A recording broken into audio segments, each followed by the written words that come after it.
नमस्कार। देश में कुछ ऐसे डेवलपमेंट्स होते हैं जो कि हैरान कर देते हैं और जिस तरह से रिलायंस जियो और एयरटेल ने अनाउंसमेंट किया कि बिलियनर इलॉन मस्क के स्टारलिंक को वो देश में डिस्ट्रीब्यूट करेंगे। उसके बाद एक अचानक से एक कहें तो सेलिब्रेशन जैसा जो मूड हुआ था, वो 2 दिन में अचानक से गायब हो चुका है। आखिर भारत को स्टारलिंक की सर्विसेज चाहिए ही क्यों?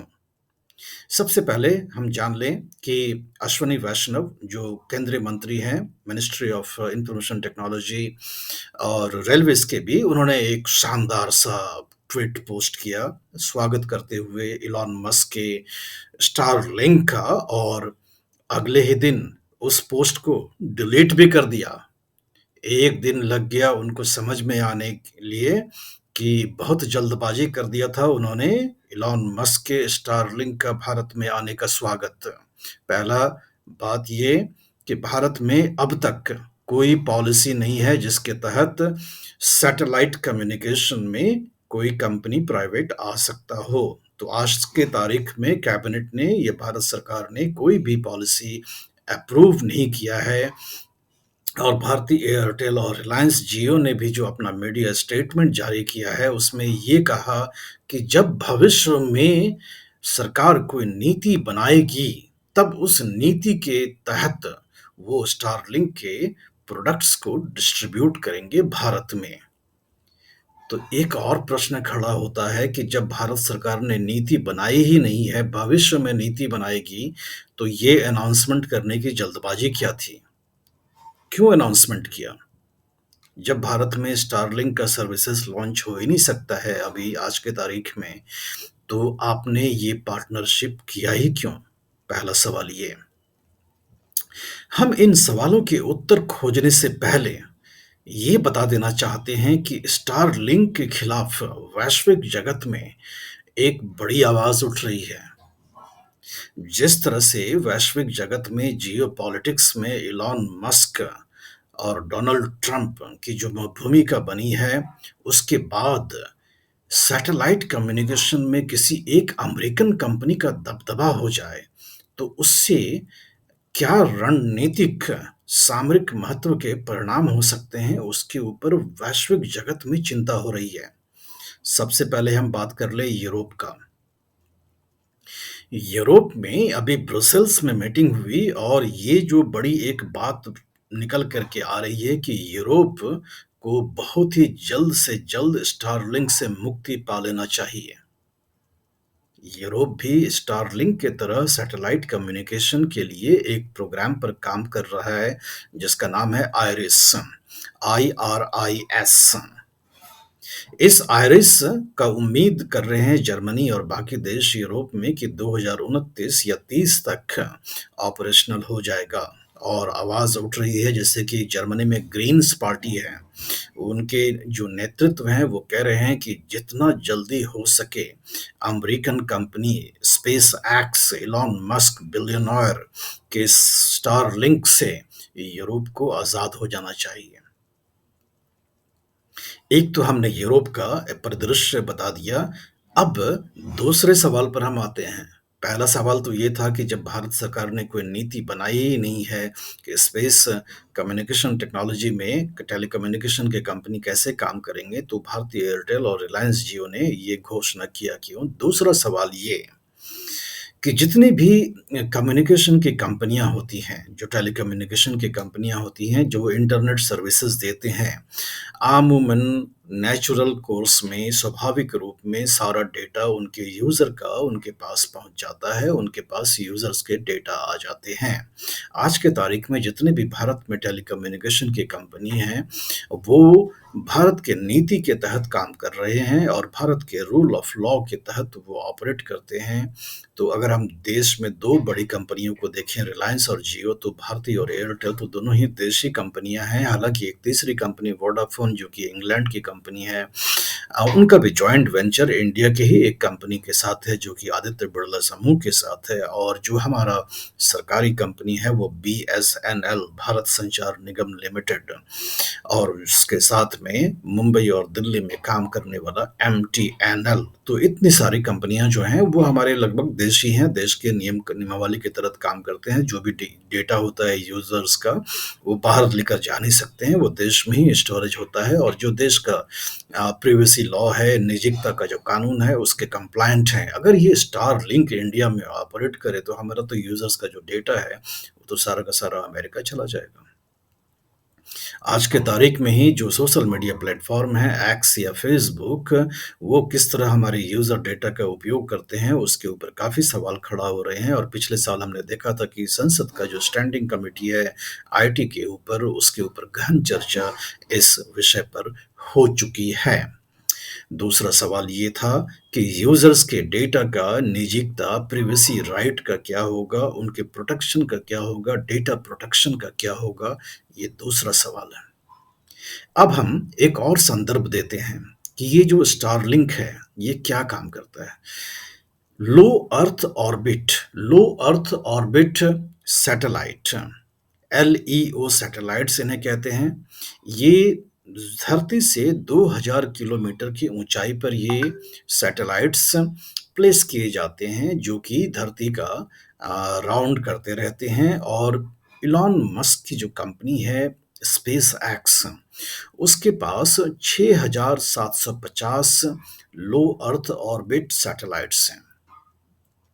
तो हम कहें कि पिछले 2002 से के बाद जब से स्पेस एक्स ने अपना काम शुरू किया है बड़े पैमाने पर, तो लो अर्थ ऑर्बिट में इनका जो स्पेस एक्स है उन्होंने 6750 सैटेलाइट अब तक इनके ऑर्बिट कर रहे हैं और कल एक ही साथ 23 लो अर्थ ऑर्बिट सैटेलाइट को इन्होंने लॉन्च भी किया स्पेस एक्स ने।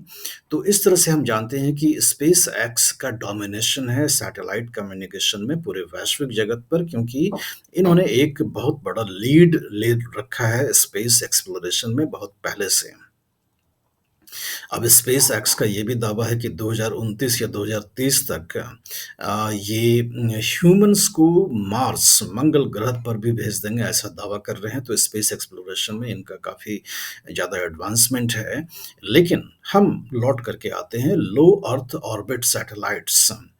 ये ऐसा नहीं है कि सिर्फ स्पेस एक्स के पास ही ये काबिलियत है, क्योंकि भारत का जो इसरो है, Indian space research and organisation, उन्होंने भी सैकड़ों सैटेलाइट लॉन्च किए हुए हैं लो अर्थ ऑर्बिट में।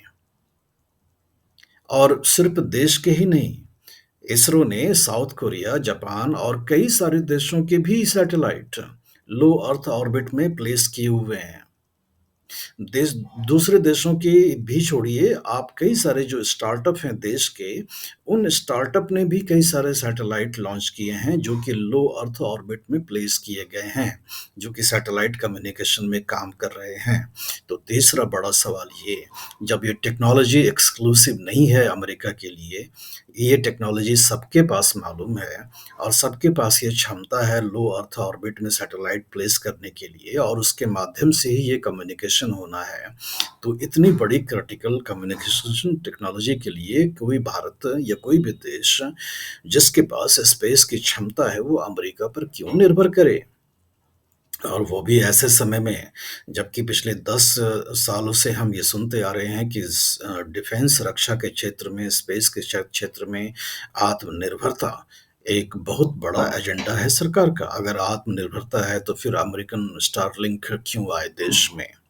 और ये क्षमता जब अब हमारे पास मौजूद है कि लो अर्थ ऑर्बिट में हम सैटेलाइट डाल सकते हैं, सक्सेसफुली चला सकते हैं, जितने भी हमारे देश में कृषि मामले की जो मैपिंग होती है, जो आपका फसल बीमा योजना जो कार्यक्रम है, जिसका जो कार्यान्वयन होता है, ये सभी हमारे सैटेलाइट इमेजेस से ही होते हैं जो लो अर्थ ऑर्बिट्स में प्लेस किए गए हैं।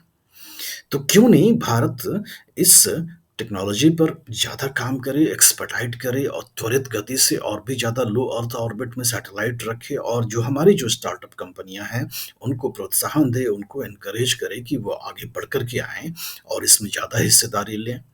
ये भी याद कर लें कि 3 साल पहले ही कैबिनेट ने स्पेस को प्राइवेट पार्टिसिपेशन के लिए ओपन भी किया है।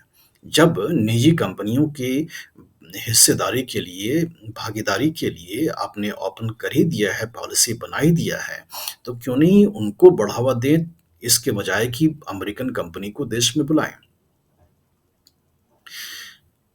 चौथा बड़ा सवाल, निक्की एशिया एक बहुत बड़ा मीडिया ऑर्गेनाइजेशन है जापान का। उन्होंने स्टारलिंक के पूरे ऑपरेशन का पैसिफिक आइलैंड्स में एक बहुत बड़ा रिसर्च बेस्ड एक स्टोरी किया है। अब आप जानते हैं पैसिफिक आइलैंड्स में बहुत छोटे-छोटे टापू वाले देश हैं, आइलैंड्स वाले देश हैं।